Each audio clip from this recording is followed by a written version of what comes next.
Hey, Emma, Yes, Mel. what do you call people who are trying to play a copy of, I don't know, Civilization or something illegally? I don't know. What do you call them?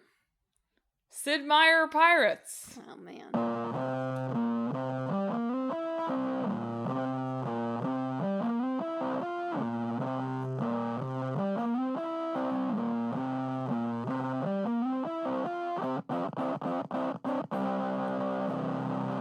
Hello and welcome to Talk It's This. dangerous to podcast alone.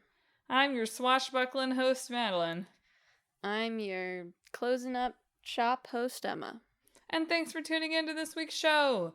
This week, we're talking about Sid Meier's Pirates. And sorry we're closed. Mm-hmm. Sid Meier's Pirates, such a classic. Why is there no Pirates 2?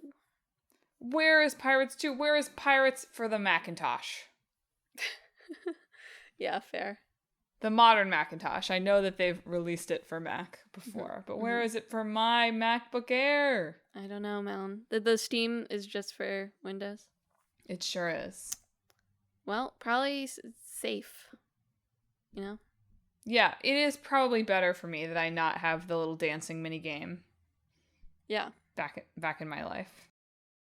So Sid Meier's Pirates, old game this week. Yeah. The original is a 1987 game for the Commodore 64 and then ported. Ported. Wow. Starboarded. Starboarded. To a bunch of other like contemporaneous systems, published by Microprose. That it actually predates Civilization, which is weird. Yeah, he was making like flight simulators before this. Yeah, exclusively. Yeah. And he told his partner, "Hey, I'd like to make a pirate game." And the guy was like, "What are you talking about? Yeah. Like flying pirates?" Do you think Sid Meier is a genius? Like an actual genius? Everything I was reading various profiles on him as preparation for this, and everyone's like, he's so nice, and also I don't understand how his brain works. I have no idea.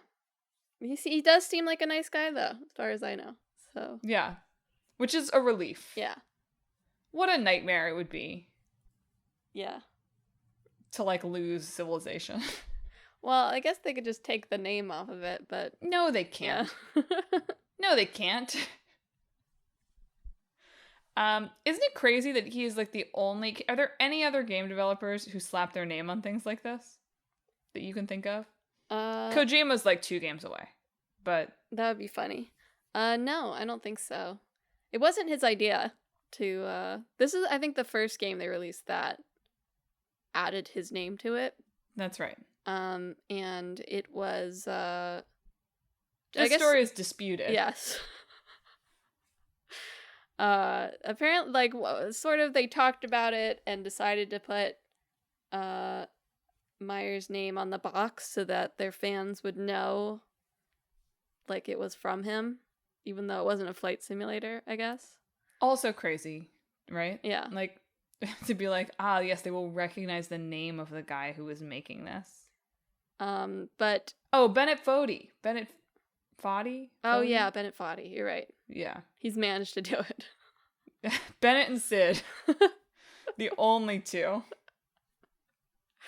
Sorry, that just popped into my head. Go ahead. But like you said, his partner at Steely, what's his first name?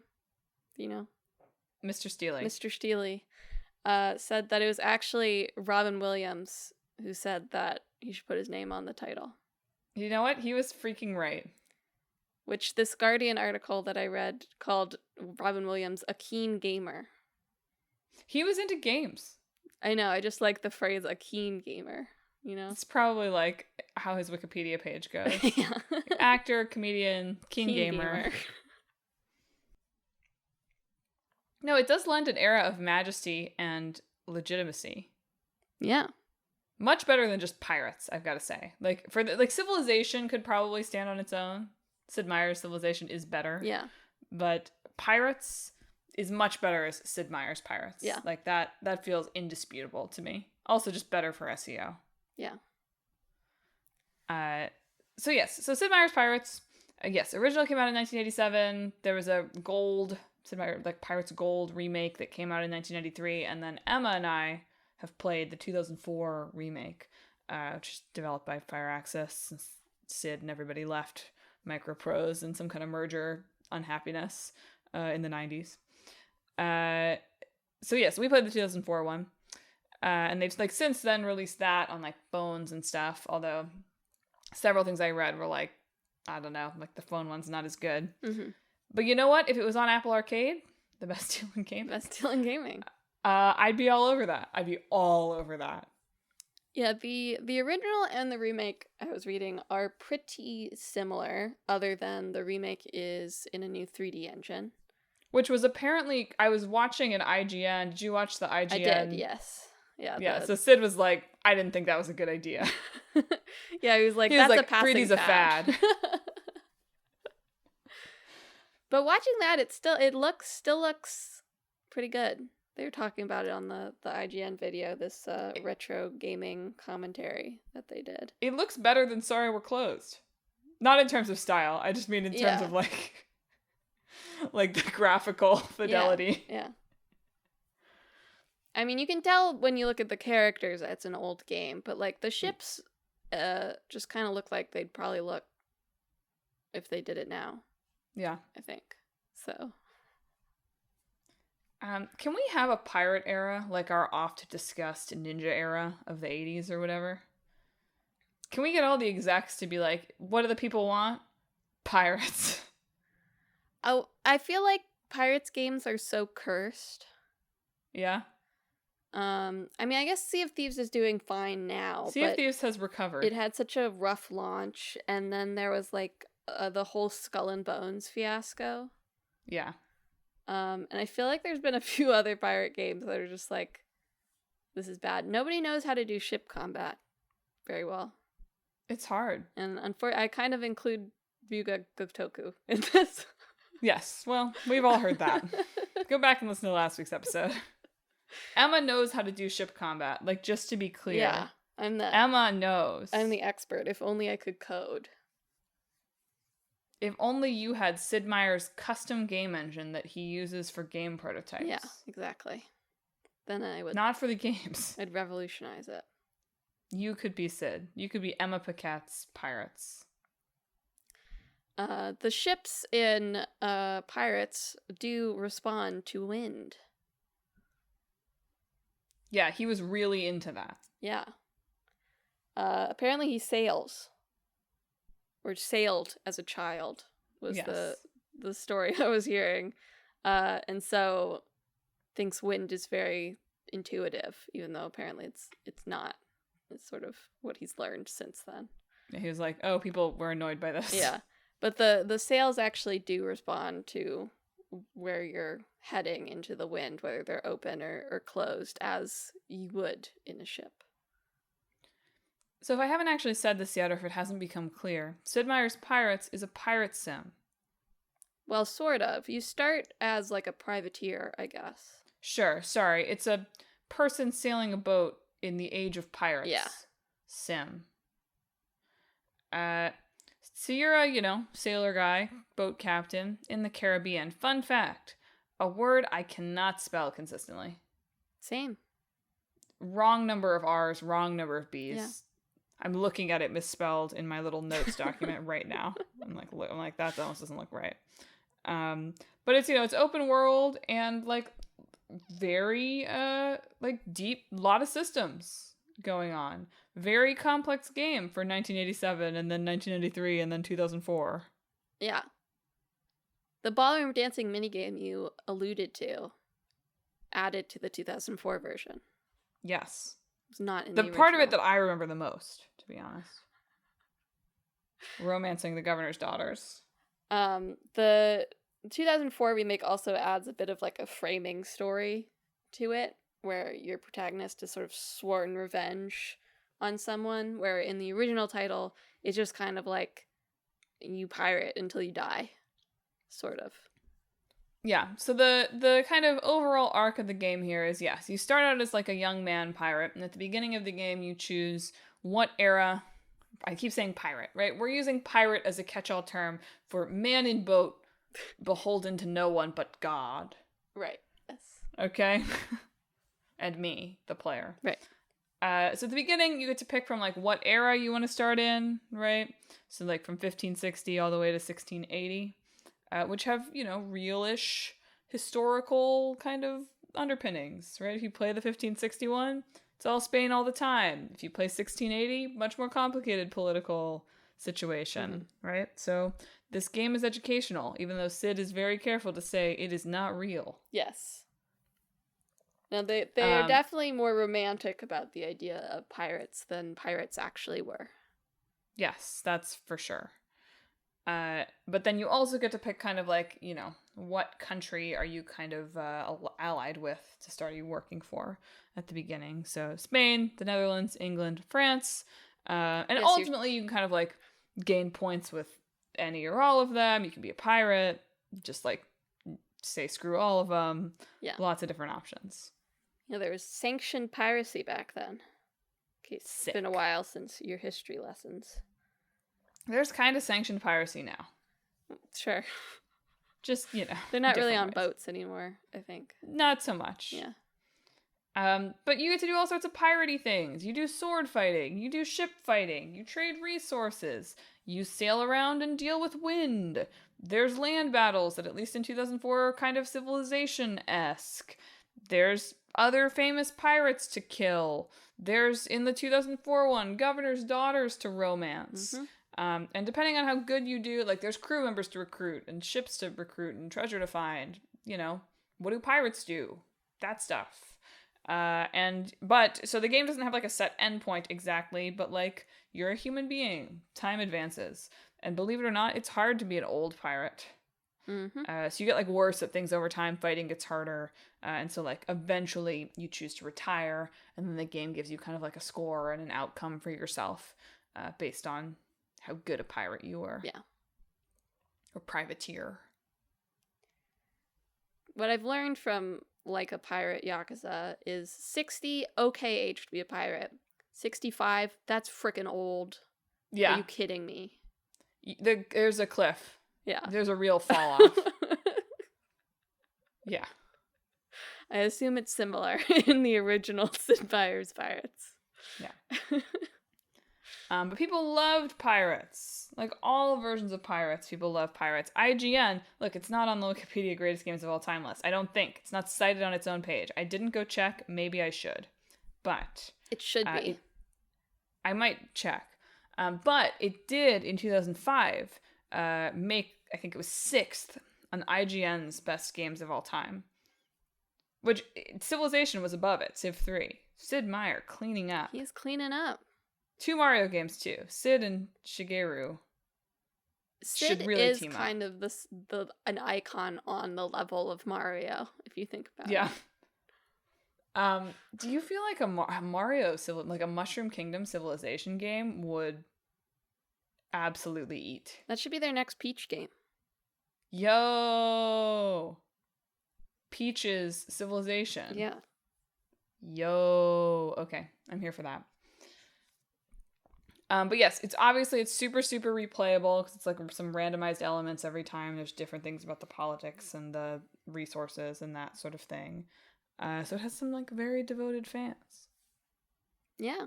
It's stuck in my memory, and I haven't played it since I was like, I don't know, 10. I wish I could.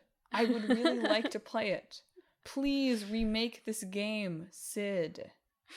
I know that you're 70 now, and like, so you're past the age for the piracy kind of falls off a cliff. I get it. And yet, perhaps you could one last boat ride. All the profiles I read about this, I read one on Wired, I watched that IGN one, I read one on The Guardian. They're all very emphasized, like, how Sid Meier's, like, primary motivation when designing a game is like, is it fun? Yeah, I really like the Guardian quote that like it's the question he asked is who's having the most fun in this world. Yeah, that's a great way of thinking about where to start on a game. I think he also said in that IGN video was like, when it's fun, you give more leeway to like the little things, like when an animation's kind of janky or something's a little weird. It's like, as long as you're having fun, you're not really caring about those things. It's only when you stop having fun that those things also start to bother you, which I think is extremely true for my experience of playing games. Yeah. So that quote just sort of resonated with me a little bit. Yeah, I feel like, you know, he talked in that video too about the choice of like, okay, like what's the scale of this game going to be? Yeah. Right. And he was like, it's way more fun if things are big. Yeah. Good. Agree. Lots of interesting copy protection in the various pirate games. Oh, sure. Tell us about the anti-piracy methods in the pirate game. Yeah, right? The irony of it all. God, don't you miss interesting anti-piracy? I guess. I don't know. I never experienced it. Not like actually miss. I just, whenever I read about it in preparing for a podcast, I'm tickled. Yeah. I'm like, what a charming way to try to prevent people from like lending their friend a CD. Now we just have like DRM. Exactly. Now it's just de nouveau.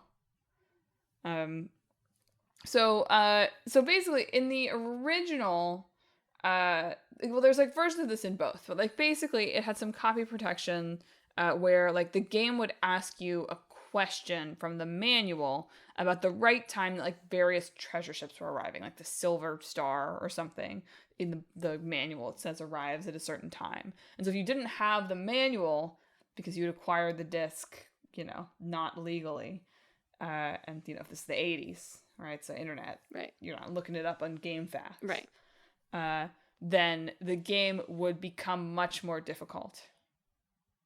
I love that style of copy protection. Yeah. The like, actually just screw you. Like, you're gonna have a bad time.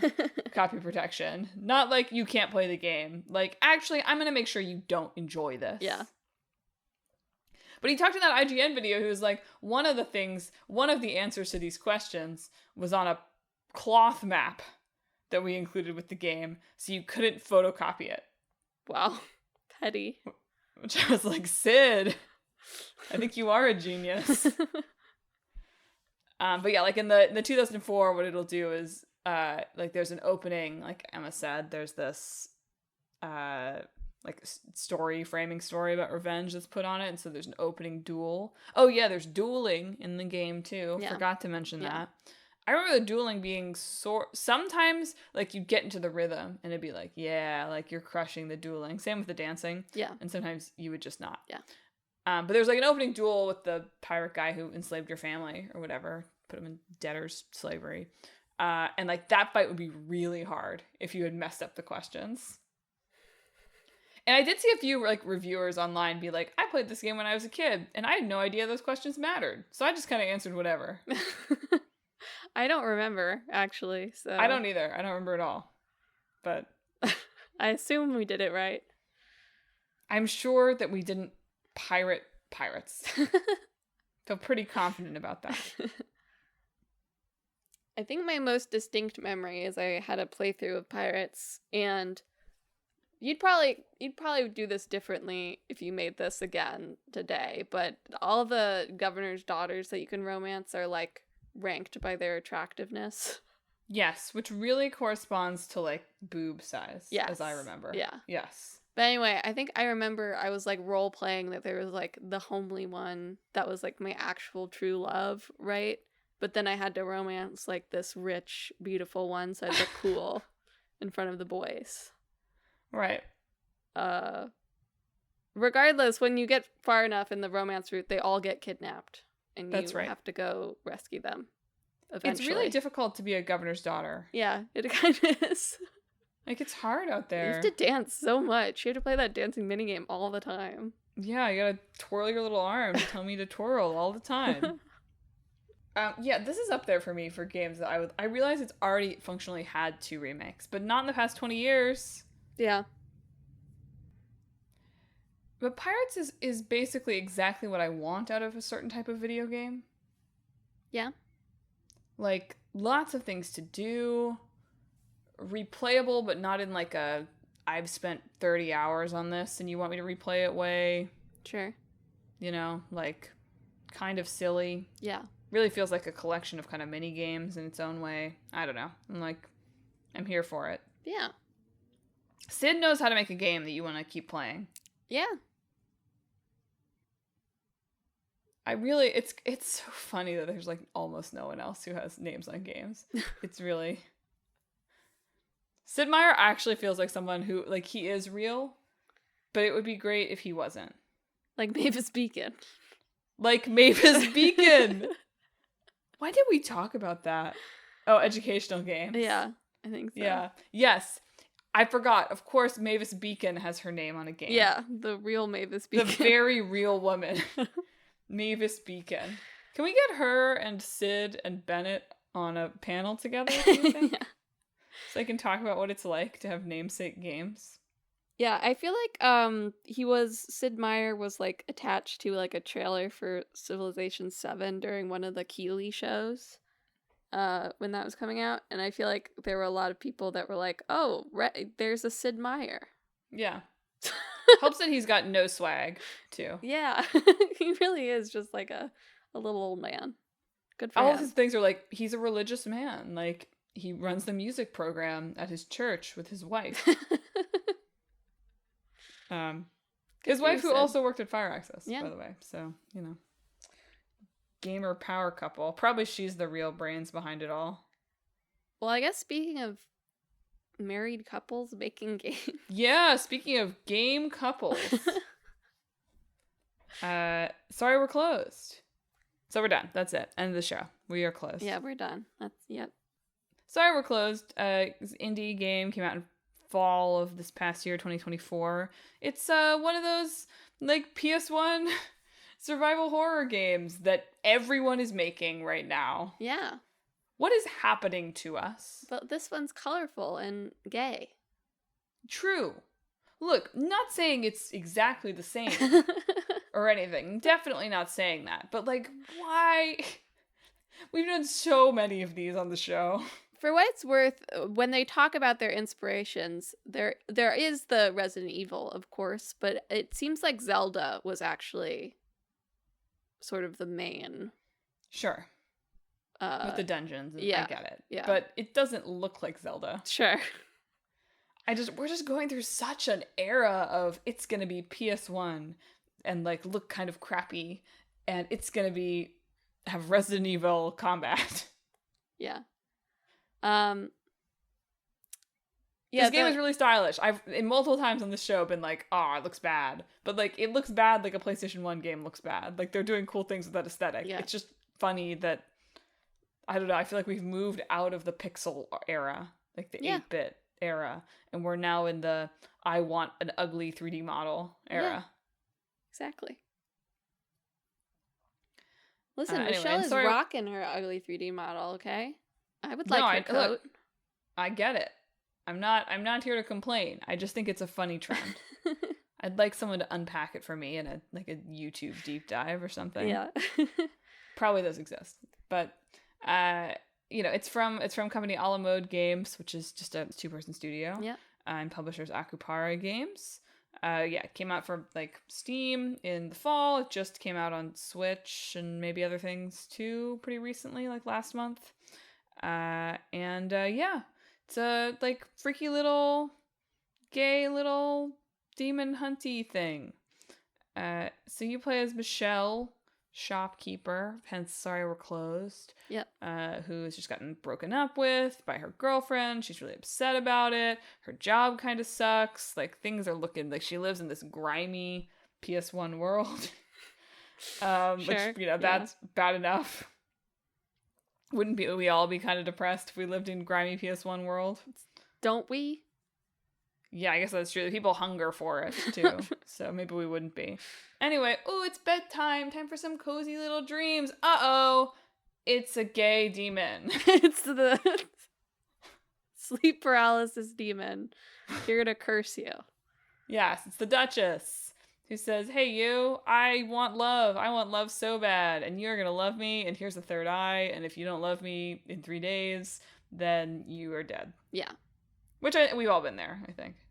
Yeah. So there's a bit of a loop in the gameplay where during the day, You can sort of talk to various characters. You can go to Michelle's job.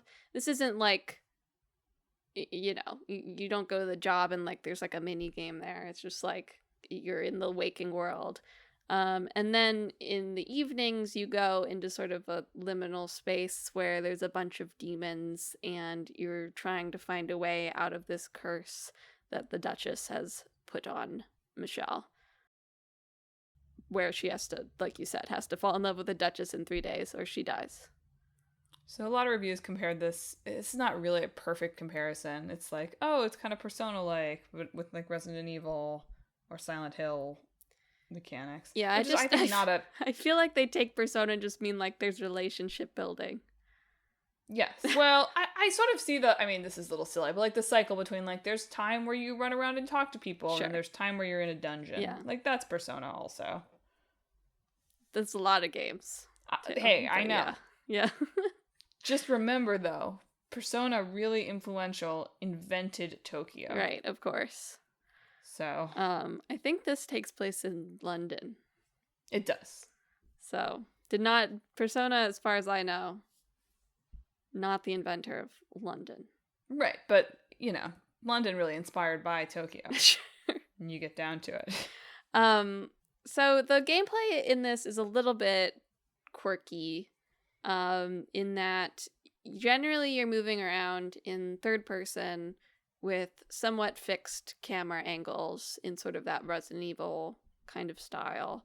But when you want to attack something, you go into first-person mode.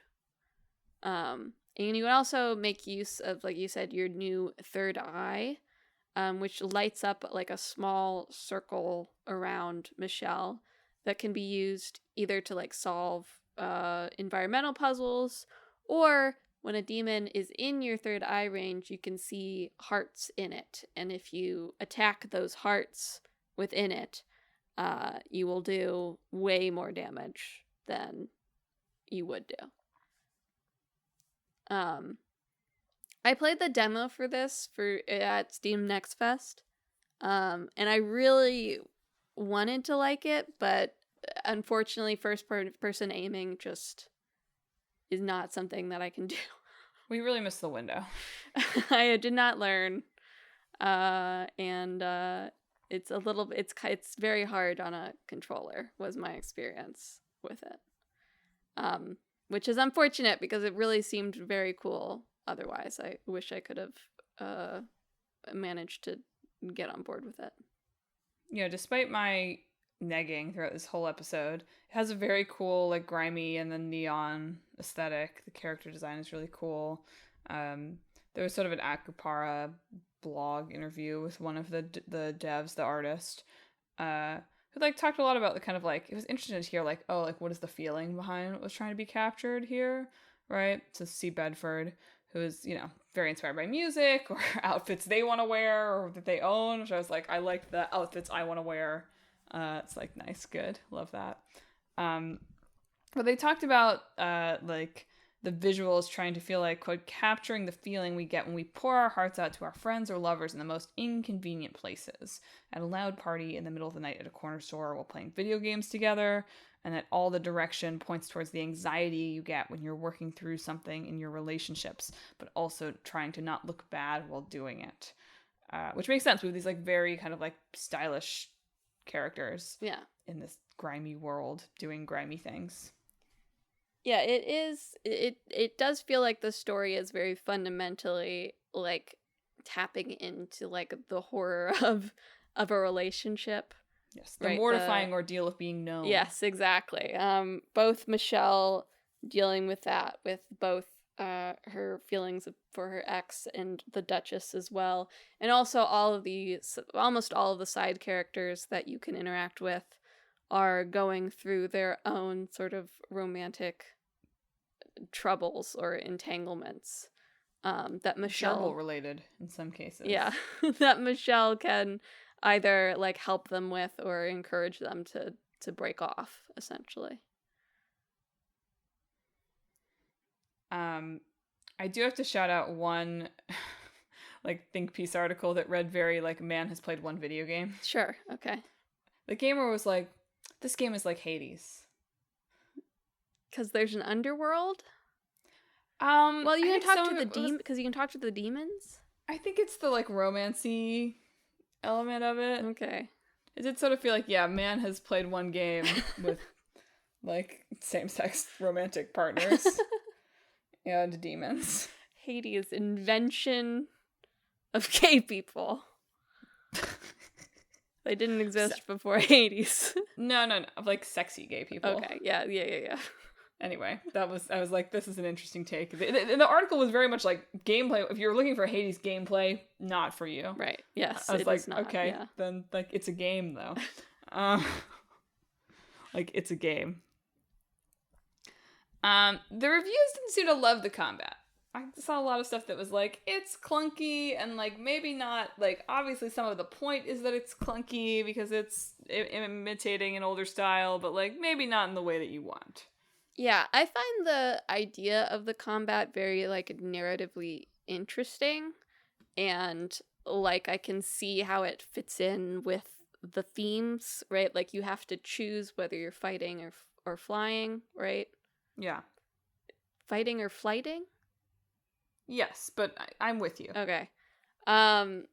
Like, so you can't do one or both. You have to let the monsters get up close to you before you can do damage to them effectively.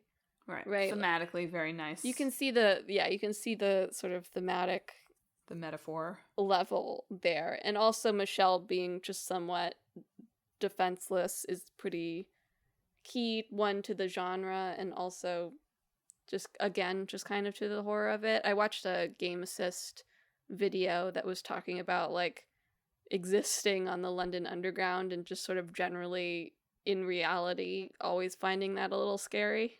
Mm-hmm. And it being captured a little bit in Sorry We're Closed. So again, I can see how they came up with this idea, and it's very conceptually cool, right? I like the idea of it switching between third and first person, even if it's not something I can engage with necessarily. But yeah, it does seem like it just wasn't quite responsive enough, or a little bit too punishing when you mess up. At some point this year, I've got to just take a week off and play, like, 26-hour games. That'd be fun. Wouldn't it? Yeah. How many hours? That's too many. I want to be clear that playing 26-hour games in a week is actually more hours than it should be, I think. Yeah, I think so. Right? 24 times but 7 I understand what you're saying. Yes. Because, like, I would try this, right? I would play this, but it's like, I have these big games to play. And because now that it's on the Switch, I'm like, okay. Yeah. Not totally inaccessible to me and my inability to play games on a computer. Yeah. I feel like this will be important for some people in being persuaded to play it. They have said that it's inspired by Twin Peaks. Yes. From the interviews, it sounds like what's their last Bennett? C. Bennett? Bedford.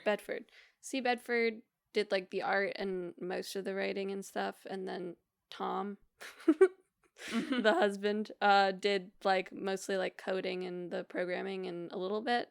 So a lot of, like, it sounded like a lot of the video game inspirations came from them, but Twin Peaks was something that both of them knew, and were inspired by, which I think is fun. It's fun that, like, Tom, the husband, was just, like, a programmer, and they were like, let's make a game together, you know?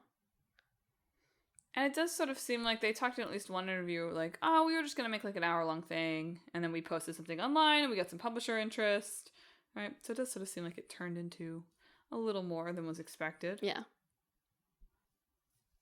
But yeah, it's intriguing. But golly, so many of these intriguing little Resident Evil games. Listen, they're all kind of good, though. So I know. Everybody likes them. Hey, good job. Good job, Capcom. Right? Like, you perfected it. Nobody can do it like that. Nobody else is going to, why reinvent the wheel? Yeah. Mad scary. Mad scary. That's what they call Resident Evil. They did have an interview on the idea of genre, I guess, Mm-hmm. where they didn't, I don't think they necessarily went into this being like, oh, we're gonna make a survival horror game. It just kind of turned into that. But they I don't remember which one of them was saying this, but there was an interview with them from 6-1 Indie. It's like a showcase thing where they're just saying like, you know, good things are good sometimes regardless of what the genre is. Right. Yeah. And so they ended up making sort of what they wanted to make rather than like purposely trying to subvert like standard survival horror tropes or whatever. Which that seemed like very much the theme of the whole development process, right? Yeah. The artists talked a lot about like I tried to just kind of like keep myself open to like the Duchess is a character that I've been kicking around for a long time, but I really like rats, so I made some rat characters. That is one thing that is turning me off of this game. I have to say, as a noted rat hater. Right, yeah. Don't love that. But yeah, they were like, sometimes I like had an idea for a character, and so I'd like try to think about, you know, how they would dress or whatever, but sometimes I just kind of get the idea for a look, and then I try to work my way backwards to the character. All feels very vibes based for a game that then got like really positive response narratively. Yeah. Which is interesting. It's like very like go with the flow. Yeah. I do think that like while it was very go with the flow, like they seem to have like themes down from like their first discussion together. Yeah. And I think that can help you when writing something, right? Yes. If you have the central idea down, then you can get all vibesy in the surrounding area with it. That's the lesson I'm taking from these interviews, I think. You have a spine to hang it around. Yeah, yeah. Well, the people hunger for more Resident Evil, and the Hades lovers hunger for more sexy demons. Yeah. And I hunger for pirates. Let's mash. Sexy demon pirates? Oh, too powerful. There's the mashup. Okay, I'm thinking. Right? Okay, so what's core here? Core to pirates is, of course, pirates. Sailing. Yes, pirates, wind. Yeah. I think if they remade pirates, they would have to let you be gay as well. Yeah, I think you're right. Yeah, I mean, pirates have definitely gone, you know, the culture wars have claimed pirates. Can't just have a masculine Blackbeard anymore. God, I hope this is all. Please read the tone here. No, yeah, pirates, wind, maybe some dancing. Sure. Sorry, we're closed. It has to be Resident Evil. Just kidding. No, it has to be like very like stylish in a lo-fi way design. Horror vibes, but doesn't necessarily have to be scary. Yeah. Oh shoot. What's that stupid? What's the ship game? This is not it. This is not really the mashup. The ship game. Dredge? You know, the two mouth washing. They're not on a boat. Aren't they on a boat? Am I misremembering? They're on a spaceship. No, they're not. They're on like a big oil rig or something. No, they're stranded in space. Shoot, I'm thinking that's the wrong game then. There's one where they're on a realistic big boat. Is it Scottish or Irish? I'm so yeah, sorry. It's one of those. So sorry. Still Wakes the Deep. Yes. That is unfortunately in the realm of a correct mashup for they're this. They're not pirates and Still Wakes I know the they're Deep, not pirates. I that's why I said it's not totally right, but I did just want to throw that out there that I had that thought. Right. That I recognize that there is a boat horror game that does exist. We need to be careful that we distinguish it from that. Right. Yeah.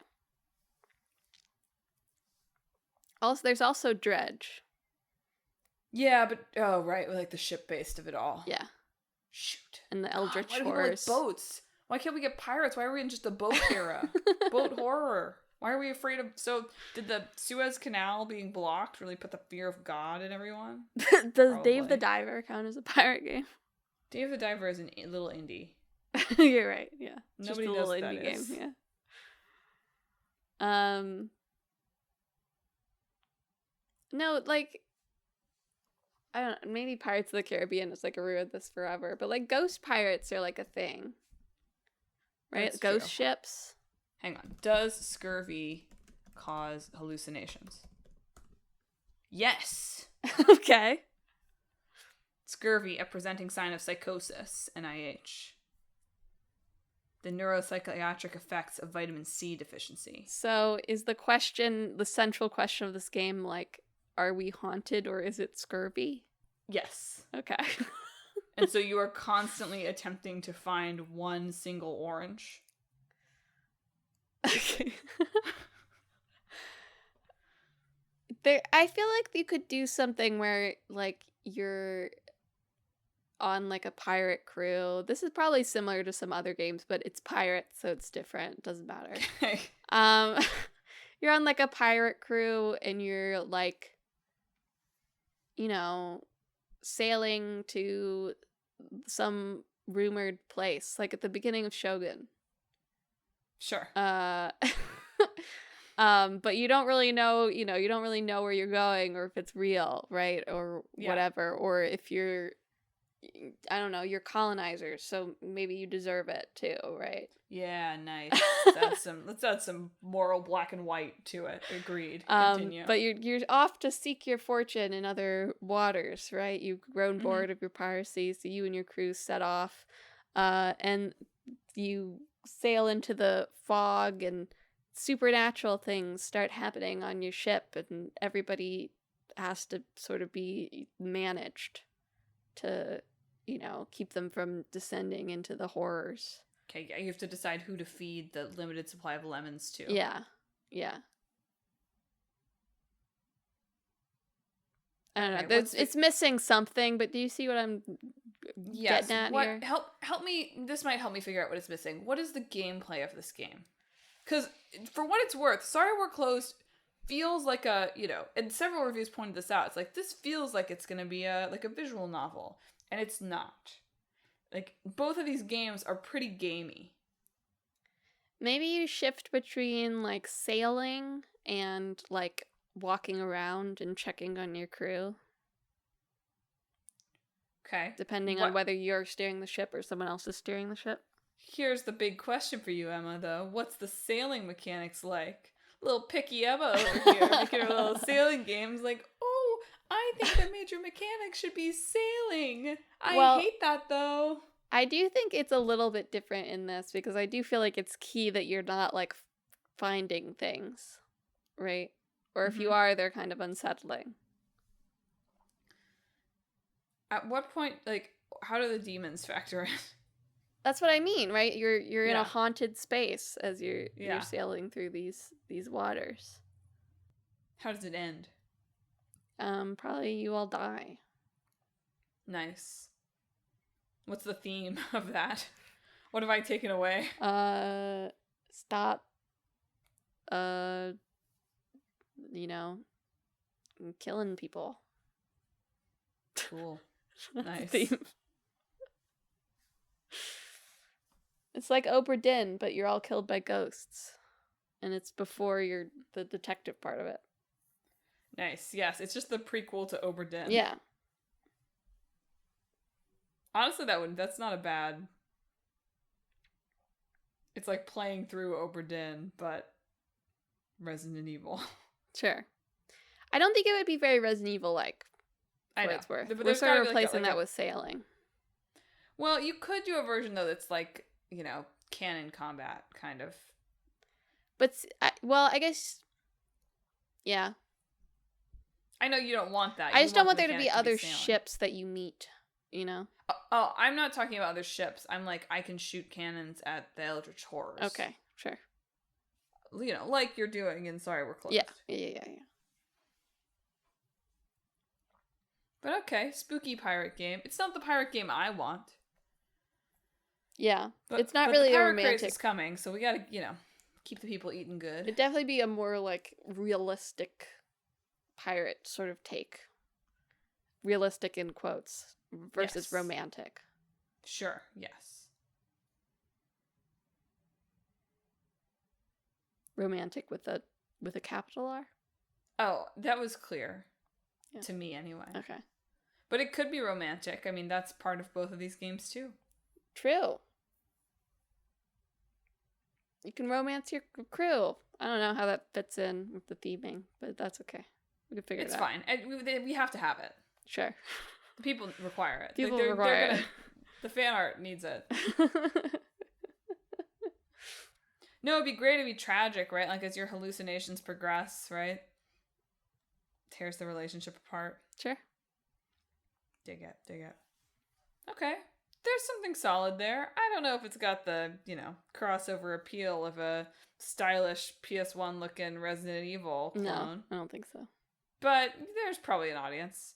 If we put Emma Paquette's Ghost Pirates on it. Oh yeah, that'd sell like gangbusters. People will be like, oh, I should have heard of her. Yeah, make me into the next Mavis Beacon, honestly. You're real. Am I? That would be some sick, this is my last thing, that'd be some sick AR stuff. Yeah. Where we're like, oh, like, even the creator is like, is she real or not? I think we could do something with that. That's good. All right, listeners, thanks for tuning in. That's another episode of Talk This. It's dangerous to podcast alone. Do you think, listeners, that Sid Meier is a genius? Do you understand why it is psychologically that we just can't stop making Resident Evil over and over and over again? Have you played a game that's not Hades? Have you played a game that's not Civilization? Or has it eaten your life? Should the pirate craze of the 2020s rival the ninja craze of, what was it, the 80s, whatever it was? I think it should. But if you have thoughts on this or anything else we talked about this week, hit us up on social media. We're on Facebook, Blue Sky, Instagram, and YouTube at Talk This Podcast. You can also visit our website, www.talkthispodcast.com, where you can read all about the show, check out the games in the hat, and read our blog featuring all sorts of good blog stuff. But most importantly, if you enjoy the show, you ought to subscribe. We're on Apple Podcasts, YouTube Podcasts, TuneIn, Spotify, Pandora Podcasts, online and on the app, Overcast, Pocket Casts, wherever you can find podcasts. Subscribe to Talk This so you never miss an episode on Sundays. It's my side quest next week. Is that real? That's real. Goodness gracious. Okay, yes. So it's my side quest. Hooray. I'll have something about springtime and gaming. Exciting. So look forward to that. But Emma, what are we talking about in 2 weeks?